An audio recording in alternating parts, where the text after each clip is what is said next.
और हम बात कर रहे हैं इस वक्त कि भारतीय सरकार का भारत के अंदर अक़लियतों के हवाले से क्या एटीट्यूड है।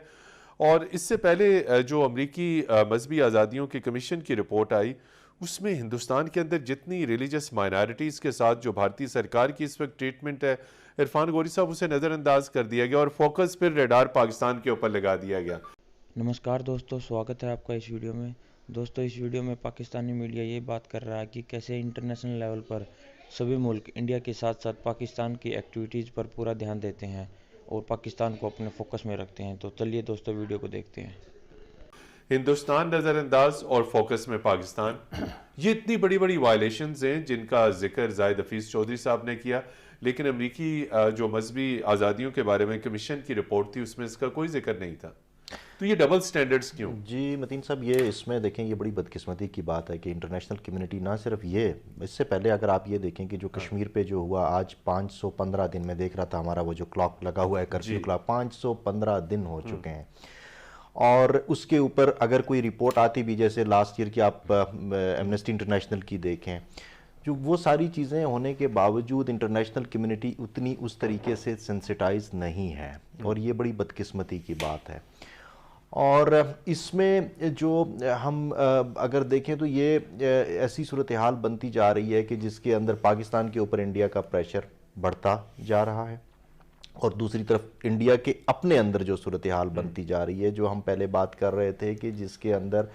अब ख़ास तौर पे 2019 में जब दोबारा ये जो बीजेपी की हुकूमत आई, तो उसके बाद जो डिस्क्रिमिनेटेड लॉज जो बनाए गए हैं, यानी कश्मीर वाला तो एक तरफ, उसके अलावा जैसे डॉक्टर साहब ने भी जिक्र किया कि नेशनल रजिस्टर फॉर सिटीजन्स वो आया पहले, इवन के जो राइट टू इंफॉर्मेशन लॉ था, यानी इंडिया का जो एक सेकुलर किस्म की एक वो था, पोस्चर था कि इंडिया जो है वो एक सेकुलर स्टेट है, वो सारी की सारी चीज़ें अब पामाल हो गई, शटर हो चुकी है, खत्म हो चुकी है। और उस सूरत हाल के अंदर आप ये देखें कि जो इंडियन इंस्टीट्यूशन, जिस तरह से डॉक्टर साहब ने भी जिक्र किया है कि सुप्रीम कोर्ट की जो वर्डिक्ट्स आ रही है, यानी हर वो इदारा, इवन जो इलेक्शन कमीशन इंडिया का, मैं आपको बताऊं कि वो भी उसमें एक हम मिसाल दिया करते थे कि वहाँ पे जो इलेक्शंस होते हैं वो बहुत हद तक ट्रांसपेरेंट होते हैं, और उनकी जो इलेक्शन कमीशन है वो बड़ा, लेकिन वो जो अब हमने पिछले इलेक्शन में भी जो सूरत हाल देखी, उसमें ये नज़र आ रहा है कि इंडिया के जितने बड़े बड़े इंस्टीट्यूशंस थे जिनके ऊपर इंडियन स्टेट जो है वो एक फ़ख्र करती थी और दुनिया को दिखाती थी, वो सारी की सारी उनके अंदर भी वही इन्फिल्ट्रेशन और बड़ी तादाद में वही जो हिंदवाता की आइडियोलॉजी है, उसके लोग जो हैं वो हर जगह पे आपको नजर जाहिद साहब, बिल्कुल, जो अमरीकी कमीशन की रिपोर्ट आई है उसमें हिंदुस्तान को एक मरतबा फिर नज़रअंदाज किया गया और फिर फोकस पाकिस्तान के ऊपर। तो बैनुल-अक़वामी हालात में और बैनुल-अक़वामी अमूर में हम देखें तो अमेरिका के महकमा खारजा की कोई भी रिपोर्ट आती है तो आलमी जो मंजरनामा है उसके ऊपर उसका बड़ा गहरा असर होता है। तो ये इसमें हिंदुस्तान को एग्जेम्प्ट कर देना, उससे चश्मपोशी इख्तियार करना, आप कैसे समझते हैं? और फिर फोकस पाकिस्तान के ऊपर, हालांकि पाकिस्तान के अंदर तो तमाम अक़लियतें महफूज हैं, अक़लियतों के हकूक़ की वायलेशन अगर हो रही है वो तो हिंदुस्तान के अंदर है और इंटरनेशनल मीडिया रिपोर्ट करता है, लेकिन जब भी किसी कमीशन की, किसी थिंक टैंक की रिपोर्ट आती है, चाहे अमेरिका में हो, वेस्ट में हो, तो हिंदुस्तान को नज़रअंदाज कर दिया जाता है। जी मतीन साहब, आपने बिल्कुल दुरुस्त फरमाया। हमने तो उस रिपोर्ट को यकसर मुस्तरद किया।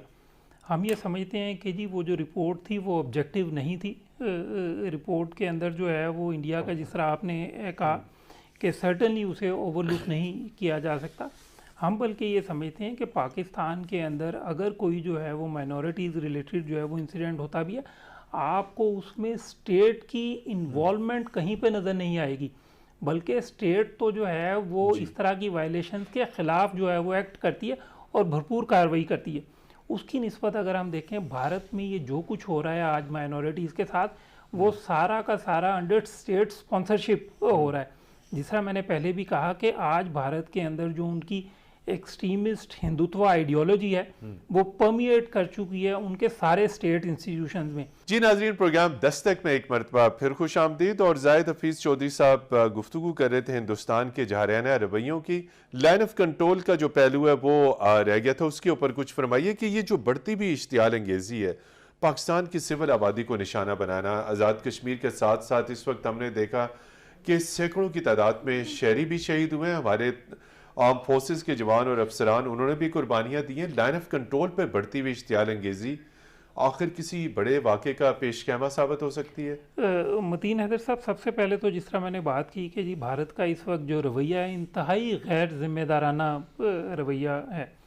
अनफॉर्चुनेटली जो उनकी अंदर अपनी, जिसे हम इंटरनल फेलिंग्स कहते हैं, जिस तरह से जो है वो कोविड की हैंडलिंग है, जिस तरह से उनकी टैंकिंग इकॉनमी जो है वो है, जिस तरह से बाकी उनके मसाइल हैं, अभी जो मुजाहरे वहाँ पे हो रहे हैं, जिस तरह माइनॉरिटीज़ की ट्रीटमेंट है, जिस तरह भारत के अंदर इस वक्त इनटॉलरेंस जो है वो बढ़ रही है, जिस तरह वो सेफ्रनाइजेशन की तरफ, तो इन सारी अपनी इंटरनल फेलिंग से तवज्जो हटाने के लिए, और जो बुरी तरह से Indian illegally occupied Jammu and Kashmir के अंदर ह्यूमन राइट्स वायलेशन हो रही हैं, तो भारत नाकाम तरीके से ये कोशिश कर रहा है कि उन सारे मसाइल से तवज्जो हटाने के लिए along the line of control tension को बढ़ाया जाए। इस साल में हमने जो अभी ख़त्म हुआ 2020 में टोटल 3097 सीज़ फायर वायलेशन हुई हैं जी, और ये अनप्रोवोक्ड सीज़ फायर वायलेशन है जिसमें टारगेट किया गया है civilian populated areas along the line of control. In unprovoked violations के अंदर 28 शहादत हुई हैं जी, 257 सीरियस इंजरीज हुई हैं। तो हम ये समझते हैं मतीन हैदर साहब कि ये सारे जो भारत के इक़दाम हैं, ये हथकंडे हैं उनके तवज्जो हटाने के लिए, उनकी अपनी इंटरनल फेलिंग से। लेकिन भारत को इस चीज़ को याद रखना होगा कि ना तो वो पास्ट में अपने इन हथकंडों में कामयाब हुआ और ना ही मुस्तकबिल में। जी इरफान गौरी साहब, अगर हम बात करें तो इंडियन मीडिया जो है उसकी रिपोर्टिंग बहुत बायस है, जहाँ तक इंडिया पाकिस्तान रिलेशंस और जहाँ तक जो वाक़यात Indian illegally occupied Jammu and Kashmir के अंदर हो रहे हैं, वहाँ पे वो हमारी जो हुर्रियत की जो तहरीक है उसको वो दहशतगर्दी का रंग देते हैं। पाकिस्तान से मुतल्लिक कोई चीज़ आ जाए तो उसको वो एग्जेजरेट करते हैं। किसी भी किस्म का कोई मामला हो जाए तो पाकिस्तान मुखालिफ जो नुक्ता है उसको हाईलाइट किया जाता है। इंडियन मीडिया का भी रोल इस पूरे पीस प्रोसेस में, खित्ते के अमन में, खित्ते की सलामती में इंतहाई, जिसे कहते हैं, मनफी रोल है। तो जब इंडियन मीडिया का रोल इंतहाई मनफी होगा तो अगर अमन के लिए कोई भी कोशिश की जाए तो वो तो कामयाब नहीं हो सकती। सो आप इंडियन मीडिया के इस मनफी और बाइस रोल को कैसे देखते हैं? मतीन साहब, देखें, जहाँ पे हम बात कर रहे हैं कि वहाँ पे गवर्नमेंट की पॉलिसीज़ और ये सारी, वहाँ हमें ये देखना पड़ता है कि वहाँ जो मुख्तलिफ, हम ये कहते हैं कि media as pillar of state जी जब रोल आता है, तो वहाँ पे हम ये देखते हैं कि ओवर द ईयर्स पहले भी बहुत हद तक और अभी जो सूरत हाल नज़र आती है कि वहाँ पे जो मीडिया की सूरत हाल है वो बिल्कुल जो जिसे कहते हैं कि आपको ये नज़र आता है कि जैसे कोई बीजेपी के उनका ना सिर्फ फॉलोअर जी, वो एक विंग बैठा हुआ, यानी आप टीवी प्रोग्राम्स उठा के देख लें अब। और फिर ये कि पाकिस्तान के हवाले से कोई मौका, और वो तो ट्विस्ट करना तो और बात है, वो तो हम सारे जानते हैं मीडिया के अंदर कि भाई खबर को किस चीज़ को हाईलाइट करना है, किसको वो करना है। तक वीडियो देखने के लिए धन्यवाद। वीडियो को लाइक और शेयर करें तथा चैनल को सब्सक्राइब करें।